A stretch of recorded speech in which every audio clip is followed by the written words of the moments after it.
This presentation is for the students of semester 3 on general English.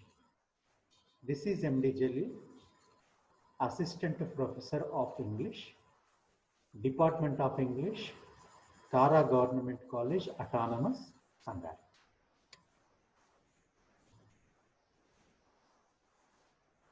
In our last presentations, we have been taking unit number 2, which is divided into 4 sections. Among them, we have completed the first 3 sections in our presentations, and in this presentation, we begin the last section of unit number 2, that is grammar. So far, we have completed the first section in unit number 2, which is a poem, The Punishment in Kindergarten by Kamala Das. Second one is a prose piece of writing written by R.K. Narayan, and the name of that lesson is Toasted English, which we have completed that prose piece in 6 presentations. And third one is vocabulary section, which cover the topic titled British and American English. After that, this is the 4th section in our syllabus in unit number 2. This section deals with grammar. And under this section, we have a topic titled voice. So in today's presentation, we take the first part of the grammar item titled voice.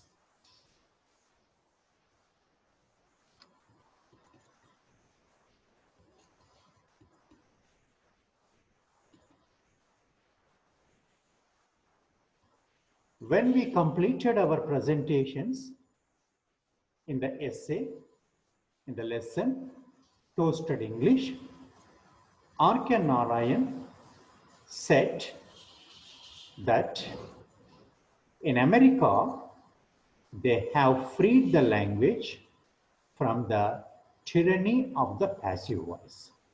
When R.K. Narayan visited America as a visiting professor, he recorded all his observations in the essay titled Toasted English, which is prescribed to us as second section of the lesson. In Toasted English, he said in the beginning of the essay, R.K. Narayan told us that American people, America, they freed the language, they toasted English. They adopted English language according to their needs, according to their requirements. So in the process of adaptation, the Americans, they freed the language from the tyranny. Tyranny means the domination, the oppression, a kind of supremacy of the passive voice. Because basically, English language is filled with more passive voice. The Britishers, when they use English language, they use more passive voice. And it makes the language difficult to use or to understand. So to make it easier to understand or use, the Americans freed the English language from the domination of passive voice. So when he presented this point, then we can conclude that Britishers, while using English, use more passive voice, whereas Americans use much more active voice instead of passive voice. So that is the difference between British English, major English. One of the major differences between British English and American English. British English is more involved in passive voice, whereas Americans are not. So then we see what is this voice, how to understand the voice, how many types are there, what are the differences in the types of the voice. So we try to begin with two examples. The first example says, Americans prefer toasted English. If we see the next sentence, toasted English is preferred by Americans. And if we see the next example, he gave a book. The next example says, a book was given by him. If we observe these two examples in two different voices, we can see that there is no change in the meaning of these sentences. Americans prefer toasted English. They tend towards toasted English. Toasted English is preferred by Americans. Again, the preference given by Americans for toasted English. If we see the next example, he gave a book. There is a person and he gave a book to somebody. The second sentence, it says, a book was given by him. Here is also the action is giving. What? A book. By whom? By him. So if we observe the example number 1 and example number 2, while seeing these two sentences and these two sentences, there is no difference in the meaning. But the difference is the arrangement of the words. So what is this arrangement? So why the same thing is presented in two different ways? That we try to see in our presentation. So we try to examine these two examples in detail to understand the concept of voice. If we see the first example, Americans prefer toasted English. So American people, they like toasted English. So this sentence can be labeled in a way. We try to understand those labeling of the sentence.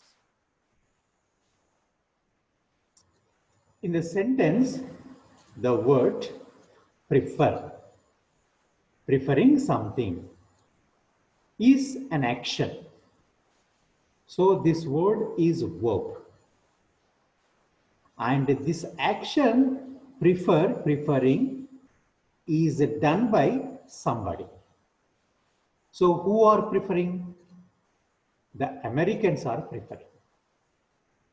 Who prefer? The Americans prefer.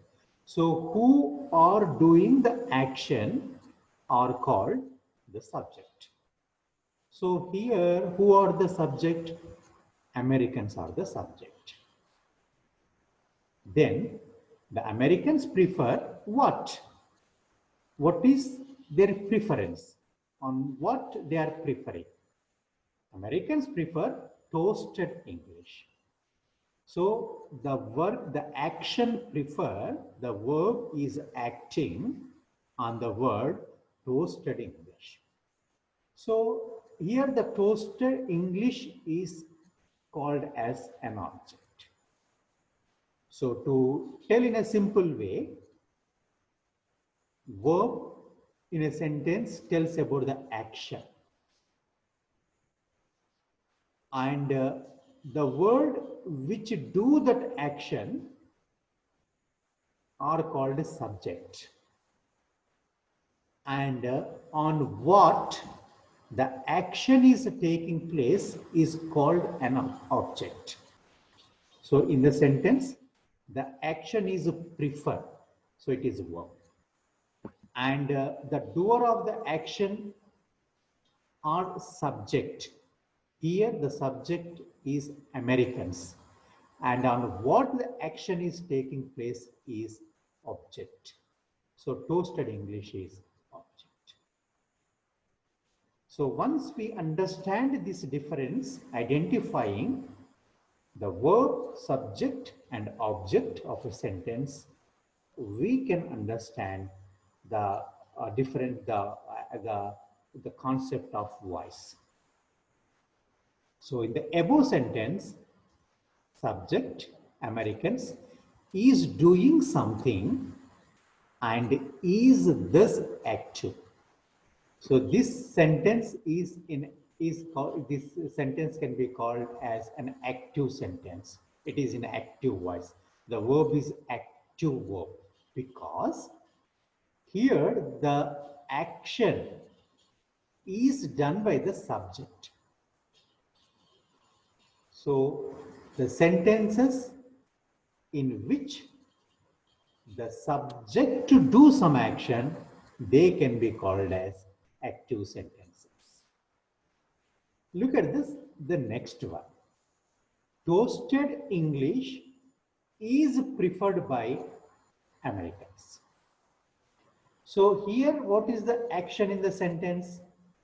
Prefer, again, prefer. What is preferred? Toasted English. But who are preferring? The Americans. So here, what is the subject? The subject is toasted English. But actually here the subject is passive. This sentence, this verb is passive because it allows something to be done to it. This sentence can be called as a passive sentence, passive voice. It is in passive voice because the verb is passive verb because the subject. Who is the subject of the sentence? Toasted English. Because it is the subject, because the sentence began with the subject. We always begins with the subject. So the subject is toasted English, and the action, the preferred, is done on it by somebody else. Actually, the doer of the action came in the end of the sentence. So here it is object. So the toasted English is subject and this action is done on it. So when the action is be done to it or done on it, these kind of sentences are called as passive sentences. So the first sentence is, this sentence is in active voice and this sentence is in passive voice. We also try to examine the next example. He gave a book. So in the sentence, what is the action taking place? The action taking place is giving. So the work that is taking place in the sentence is giving. Who is giving? Who gave? He. So the person, he does this work. So he is labeled as subject. So on which thing the action is taken place? A book. What did he give? He gave a book. So this is the action and this word is the doer of the action, who did the action, and this word is on which the action is taken place. And the subject of the sentence, he is doing something. So this sentence can be called as, can be termed that is an active sentence. It is an active voice. Look at the second sentence. A book was given by him. So here is also the same thing, given is happened. But what given? A book. By whom? By him. So here the subject, a book, the subject, a book, is passive because it allows something to be done to it, because the action is done to on this thing, on this word. So the subject here, the subject took some action on it. So this kind of sentences are called passive sentences, and this sentence is in passive voice. So this is the difference between active voice and passive voice. To sum up this concept, we can say that sentences can be two types. They are active voice and passive voice. So first we try to see the definitions of the word voice. What is called as voice? In English grammar, voice describes the relationship between the verb and the subject. So basically, voice tells, it describes the relationship between the verb of the sentence and the subject. Very simply, to identify the voice, if the subject, if the subject mentioned in the sentence is the doer of the action, if the subject is doing the action, we can say that that sentence is in active voice. If the subject is the receiver of the action, if the subject is taking action on it, then if it is the receiver of the action, we can say that the sentence is in passive voice. To understand this in a better way, we try to move to the previous slide. He gave a book. So the action give is done by him, he, and he is the subject. He is the doer of the action, and the subject is also he. So we can say that this sentence is an active voice. But here the subject is a book, and the action has taken place on the subject. It is the receiver of the action. So this sentence can be called as passive. So if subject to prominence sentences, and if the subject is the doer of the action of the sentence, then those sentences can be called as active voice.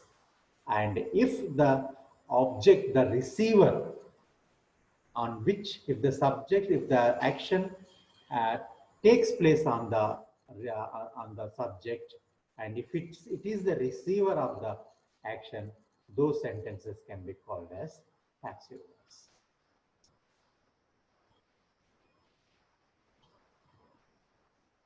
So we try to understand this concept clearly by seeing this example. Look at this sentence. Rishi ate the mango. Here, what is the verb in the sentence? What is the action taking place in the sentence? Ate. So that it is, ate is verb, eating. Who is eating? Who ate? Rishi. A person named Rishi ate. So the action done by Rishi. So Rishi is the subject in the sentence. And on what the action ate took place? The mango. What did he eat? The mango. So here the mango is the object. Ate is the verb. Rishi, who did the action, is subject, and the mango is the object. Here Rishi is the subject, and this subject is the doer of the action. He did the action. So we can call this sentence, it is in active voice, because this person did this action on this thing. So it is in active voice. And look at the next version of the sentence. The mango was eaten by Rishi. Here we have the verbal phrase was eaten.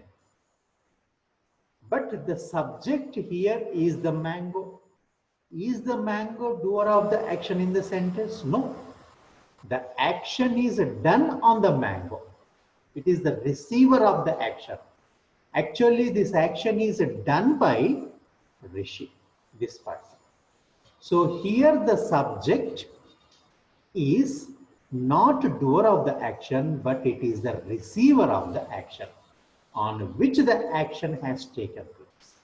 So in this way, if the subject is the receiver of the action, we can call those sentences in passive voice. So it is simple to understand, simple to differentiate that if the action is done by the subject, or if the doer of the action is the subject, those sentences are called active voice. And if the subject is the receiver of the action, and here that subject takes the action on it, then those sentences can be called as passive. So in this way, we can express certain things in active voice or in passive voice. If the subject, the doer of the action is the subject, those sentences are in active voice. If the subject is the receiver of the action, those sentences are in passive voice. So sentences can be, voice can be divided into two types, active voice and passive voice. And R.K. Narayan in his presentation, Toasted English, presented that Britishers use more passive voice, but Americans freed the language from the tyranny of passive voice. Means though Americans they tended more towards active voice rather than passive voice.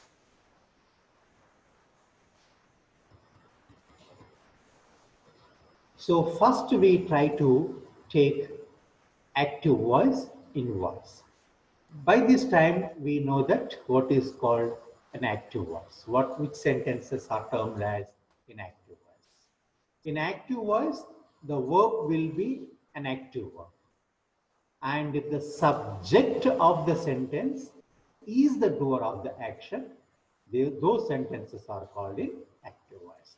So when we use active voice sentences, active voice is the most common type of the voice in both spoken and written English. Usually in our spoken English or in our written English, most of the times we use active voice. It is said that 80 to 90% of sentences are usually in active voice. So we give more prominence to the doer of the action.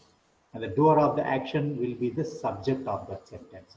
So those kind of sentences, generally we use 80 to 90% of sentences in our regular language.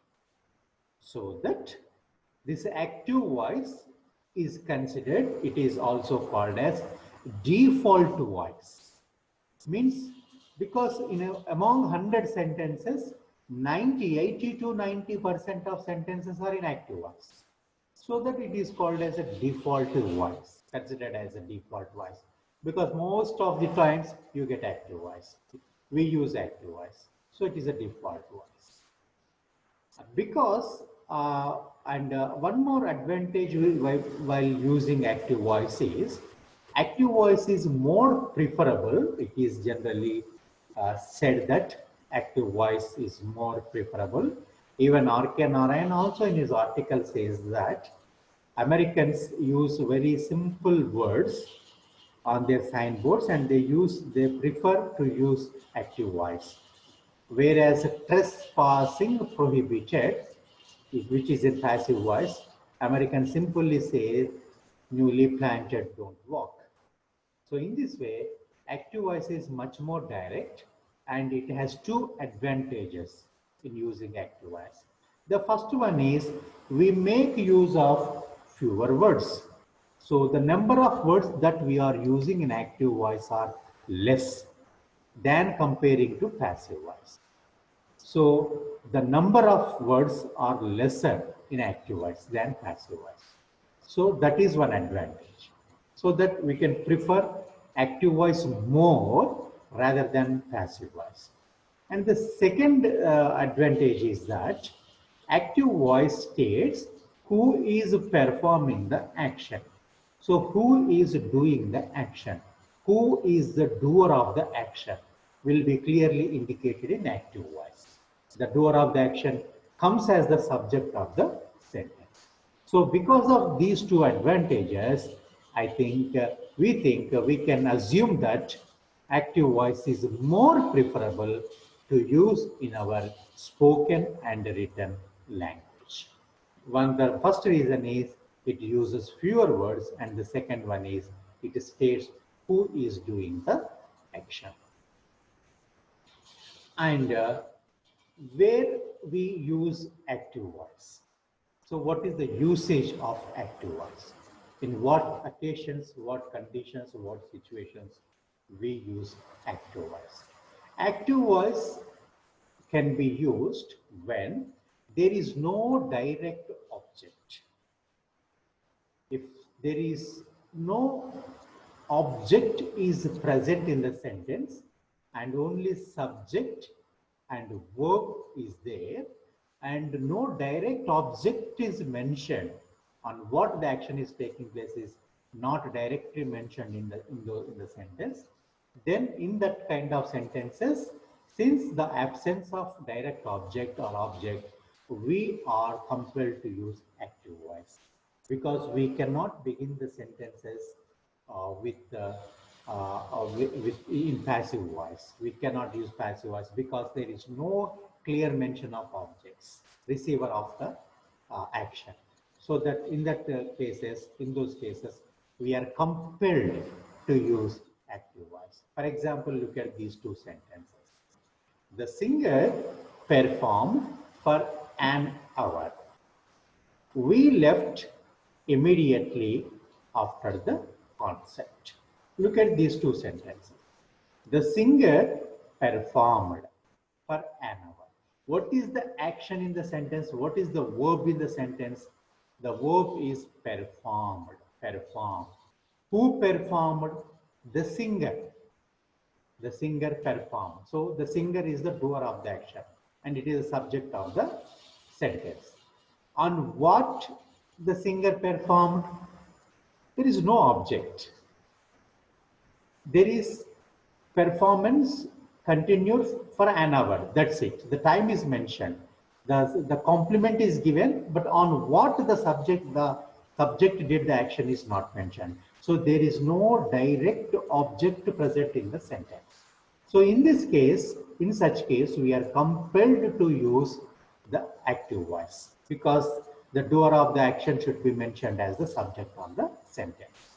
In the second sentence, we left immediately after the concert. What is the verb in the sentence? The verb is left, leaving. Who left? We left. When? Immediately after the concert. But the action left did by we, the subject, but on what they did the action?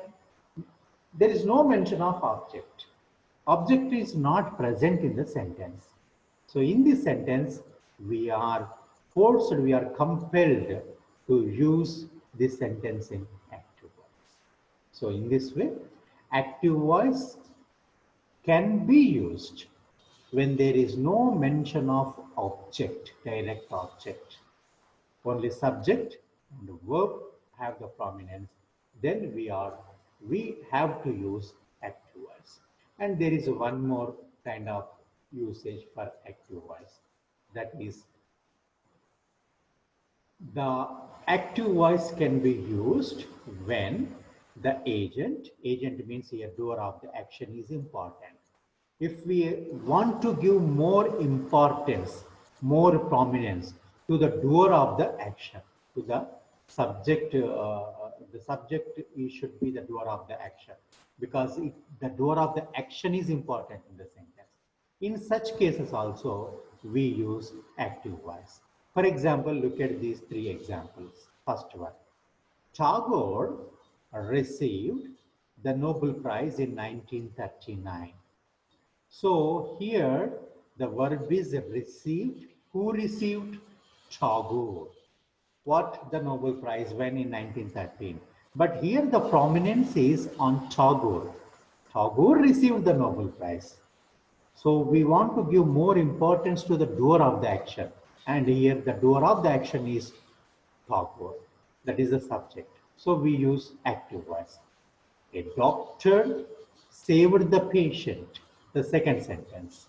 So here the verb is saved. Who saved? A doctor. So the more prominence, more importance is given to a doctor. A doctor saved one patient, a patient. So here the doer of the action is important. In this way, the third sentence, the chief minister inaugurated the new building. So here the verb is inaugurated. Who inaugurated? The chief minister. The doer of the action is the chief minister. So the importance is for the doer of the action in the sentence, the new building. So in this way, the sentences which tend to give more prominence, more importance to the doer of the action are called or can be used in active voice. So in this way, active voice can be used in two situations.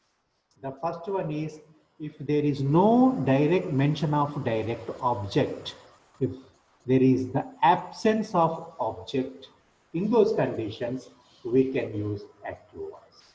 And in the second occasion, when the importance is given to the doer of the action, then also we use active voice. And here we have a concept called nominalization. So if we understand this concept, it helps us in using active voice. What is nominalization is called? To understand this concept, we see this definition. In active voice sentences use verb forms instead of noun forms of words. So the sentences which we want to express in active voice, these sentences use verb forms, not the noun forms of words. So if there are noun forms present in the sentence, then we have to change these noun forms into verb forms to use active voice. For example, look at these two examples. The first one is announce. Actually, it is verb form, announce, making announcing. But make an announcement is a noun form, because here the verb announce has changed into announcement by taking another verb before it, make an announcement. So this announcement is here a noun form.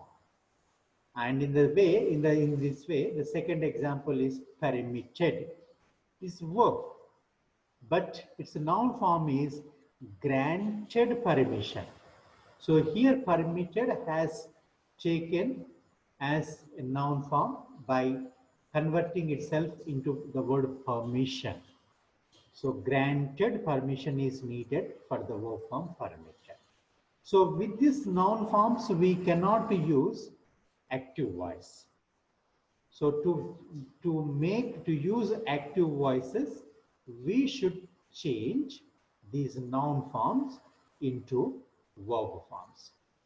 And converting a verb or adjective or adverb into a noun or noun phrase is called nominalization. So if we want to change a particular verb into a noun, is called as nominalization. So here announce, the verb announce is changed as make an announcement. So here the process of nominalization has taken place. In the second example, permitted is verb, but this verb has been changed into a noun phrase, granted permission. So this process of changing is called as nominalization. So if we understand the concept of nominalization, we are able to do uh, these sentences well. So first we try to uh, see some examples that can be used.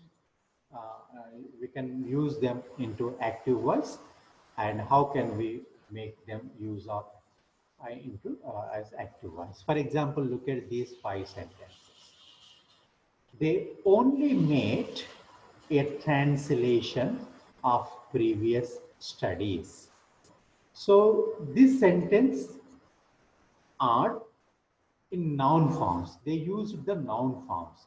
So our job is now to change these sentences into verb forms. They only made a translation of previous studies. So how can we change the noun form of the sentence? What is the noun form of the sentence? Made a translation. And the second sentence is, we held a discussion on an important topic. So we held a discussion on an important topic. What is the noun form in the sentence? Held a discussion. This is the noun form. Sentence number 3. They could not reach an agreement on any issue. They could not reach an agreement on any issue. So what is the noun form in the sentence? Could not reach an agreement. Not reach an agreement is the noun form. We put forth a proposal for an alternative plan. We put forth. We put before a proposal for an alternative plan. To this plan, we are proposing an alternative plan. So here in the sentence, we have a noun form. What is the noun form? Proposal for an alternative.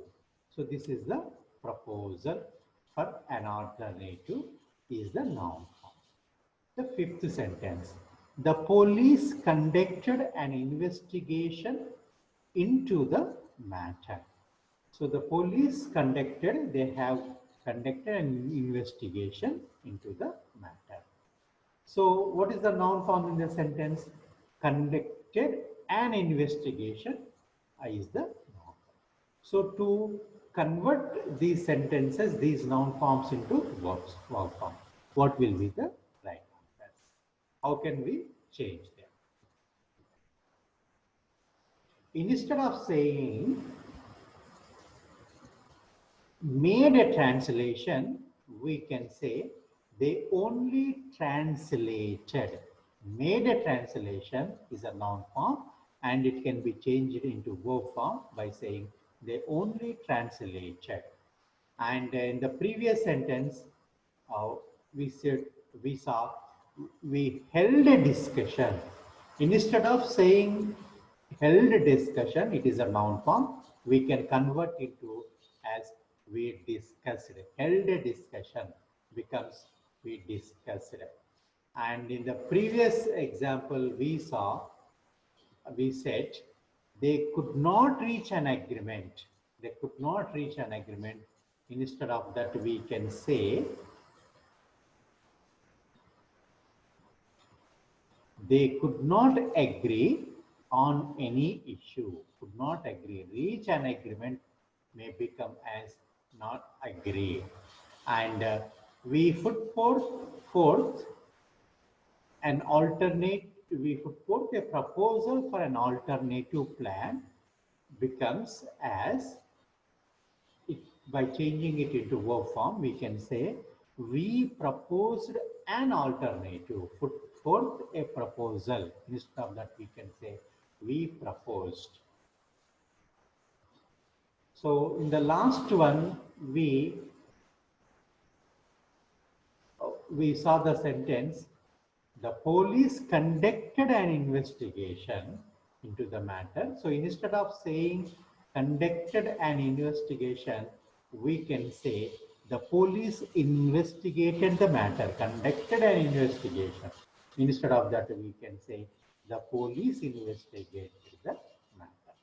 So in this way, we can rewrite certain sentences, changing their noun forms into verb forms. We can make use of active voice in the presentation in our language.